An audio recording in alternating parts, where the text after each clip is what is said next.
Hej, dobrodošel pri nas v placu. Kak je vibe pred koncertom? Dober, v Velenju je vedno dober vibe, to je nekaj slovenskega hip-hopa, 3-3-2-0. Što? Mi pravimo, da je Velenje prestolnica hip-hopa. Povej odkrito, a bi se strinjal.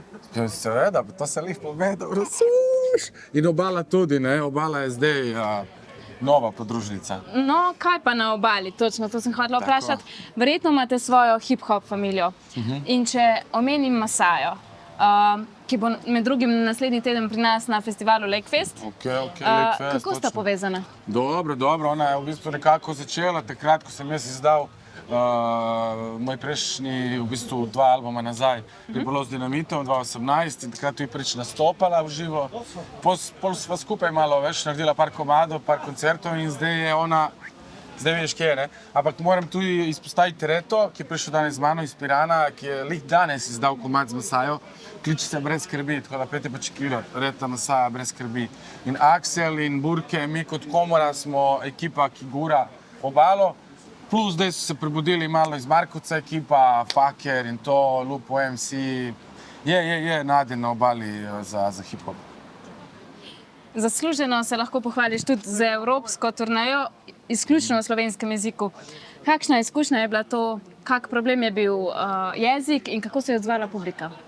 To je bilo v bistvu že nekaj časa nazaj, realno 10 let, 2015, 2016 smo šli in nekako nismo imeli bolj kot komadov v angleških, tako da smo bili prisiljeni nekako v tem maternem jeziku iti pač po Evropi in se mi zdi, da je lik zaradi tega tako ta posebnost, ki mi sploh nismo vedeli, da naj bi bili prvi in tako, ki so šli samo v maternem jeziku, ne?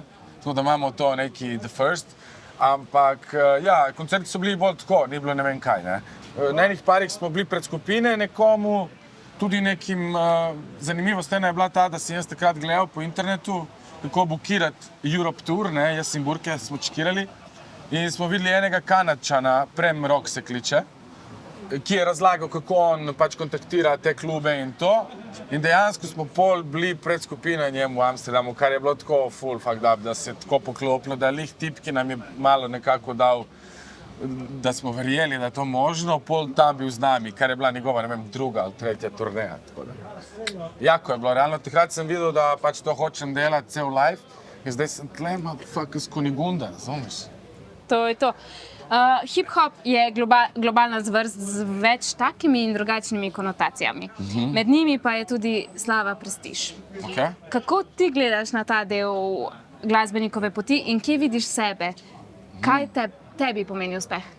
Meni pomeni uspeh to, da lahko delam v življenju to, kar si želim in to, kar me veseli. To je muzika. Zdaj, ta prestiž in slava, to vse prije zraven. Se mi zdi, če si kvaliteten muzičar, artist, kakorkoli, da pač slava prije zraven in zdaj, če si lik, ki se hoče malo gotiviti, bi se reklo, pol tudi ta prestiž prije zraven, ampak ne vem, meni se zdi, da je dobro imeti vseeno noge na tleh, vseeno je to Slovenija, noben ni zdaj milijonar od repa in to, ampak zakaj ne bi se kdo mogoče kdaj motiviral mogoče ali pa druge motiviral, da se da tudi tukaj pri nas mogoče, ne vem, nekaj narediti od tega, no. Hvala.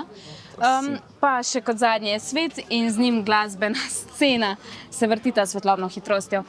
Ogromno platform, zasičenost na njih, trendi in vsi družbeni problemi. Vse to predstavlja res velik izziv mladim, pa tudi že tistim ustaljenim na sceni, da nekako uspejo na sceno oziroma se na njo predrejo. Kaj bi svetoval mladim? Predvsem, da delajo ta footwork, mislim, ko se temu reče, da naredijo to kilometrino, razumeš? Če si ti samo v svojem mestu in te pozna samo tvoja okolica, okoli tvojega mesta, pač se mi zdi, da moraš prebiti malo to in iti mogoče kakšen open mic odbiti, mogoče priti sem v Velenje, ne povabljen in reči, ekipa, jaz sem reper, jaz bi tu nekaj odrepal in boš dobil mic, boš dobil priliko, pokazal se boš v Velenju, pokazal se boš kje druge. Jaz sem to pot izbral z Burketom takrat, mi smo povsod repali, nekako se probali predstaviti ljudem, da sploh vidijo, kaj imamo za ponuditi. Brez tega se mi zdi, da ne moreš pričakovati, da bo folk randomly te najde na YouTubeu in te začel poslušati. Hvala za nasvet, hvala za pogovor. Srečno na stageu. Kunigunda, motherfucker, se vidimo. Pa.